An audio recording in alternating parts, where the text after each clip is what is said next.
that I'll never spend 1 second regretting you. You deserve to be happy. No regrets, right? Alrighty, so just like most men this weekend, I feel like I was dragged to go watch this, but I'll be honest, I was a little intrigued. I go into every film open-minded, and even though I didn't love It Ends With Us last year, I appreciated a few things about it. Not that much. Still, after hearing about Colleen Hoover's writing style and how her stories somehow get worse than that film last year, I was not exactly excited for another adaptation of one of her books. But here's the thing. She keeps getting good actors attached to these projects. Hollywood's going to keep milking them out. And so we have this. McKenna Grace, Mason Thames, Alison Williams, Dave Franco, and even Willa Fitzgerald and Scott Eastwood. So, performance-wise, I thought that we might be okay because of, who they have. And for the most part, it's all right. So the movie basically has no plot. I kept hearing that from people, and I said, what do you mean? I said, what are you talking about? Like, no plot? That's got to be a lie. That's got to be an exaggeration. It's not. Literally, your whole plot is that a mother and daughter want to sleep with two different guys, and that's basically it. So the story setup is that Alison Williams, love you baby girl, is dating Scott Eastwood, and Dave Franco's dating Willa Fitzgerald, just so happens to be the sister to Alison Williams. And so, you start realizing there's some red flags. There's like some weird abuse things. Colleen Hoover, classic. And they try to convince you that they're like 17 years old in high school, even though they look 40. They don't recast. They don't do anything different. They don't even do any makeup, I don't think. Alison Williams at one point has like freckles during a flashback, and I'm like, 17 years. And so, who cares about that, right? The big twist from you seeing from the trailer is that within the first 20 minutes, there's a car accident where both Alison's husband, Scott Eastwood, and her sister Willa Fitzgerald die. And soon after, Alison and Dave Franco find out that their partners were cheating on them with each other. And so, yeah, that's kind of crazy. It's her husband and her sister, and that's pretty insane. I'll give Colleen Hoover this. She knows how to write chaos. So, at first, I was intrigued. It's dark, it's messy, emotional, and I thought, you've got me here. Let's see where this goes. But then it goes nowhere. After the accident, Dave Franco's character almost immediately starts making moves with Alison Williams. He's like, I didn't even like Willa. He was only with her because he literally got her pregnant. And so, like, within 2 or 3 days, they don't do like a big span, like a big jump here. Alison's clearly torn, right? But she has some romantic tension with him because she pretty much always liked Dave Franco anyways and only stayed with Scott because she also got pregnant. So then you've got McKenna Grace and Mason Thames, who are technically the main characters, but somehow I feel like their characters are in their own story because McKenna plays Alison's daughter, and she is grieving both her dad and her aunt, who was her best friend.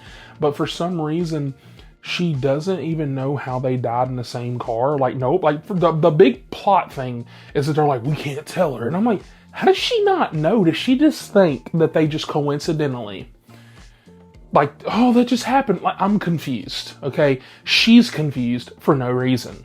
And so McKenna's storyline with Mason Thames is equally confusing because they both want to be creative. She wants to act. He wants to get into film school. So I thought that, clearly their story's going to tie into that somehow. But no. They just kind of want to hook up. Like I said, they want to get into film school, but that all happens off screen and they act like it's no big deal. I thought like their whole thing was like, maybe we're going to make a project together and that's like how they're going to fall in love. No. Performance-wise, Mason Thames continues to impress. Dude's having a strong year, and he's doing his best here. McKenna Grace, I know people online for some reason are saying her acting's bad. She does fine. It's not her fault that the script is atrocious. Alison Williams still has that quiet magnetism that she always brings, but the script once again gives her nothing to work with. And same with Dave Franco. The script actually does give him a few things to work with. Dave's just there for a paycheck. When he initially finds out these people are dead, he's like laying down, he's like, no tears. None whatsoever. McKenna Grace carries a lot of weight early on. She actually does cry, actually has some tears. And so you do feel that from her. If this wasn't spoiled in the trailer, I probably would have had some kind of a connection here emotionally with her.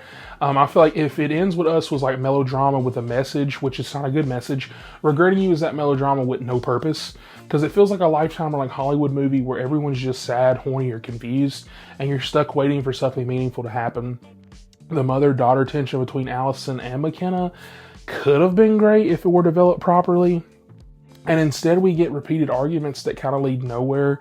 The romance subplots which are basically the main plots, feel like placeholders for an actual story, and the pacing is really rough. The first act is eventful, it's crazy, it gets you going, gets you into things, but that second and third act drag. Then the ending kind of comes out of nowhere. At the end of the day, Regretting You is not the worst movie in the world.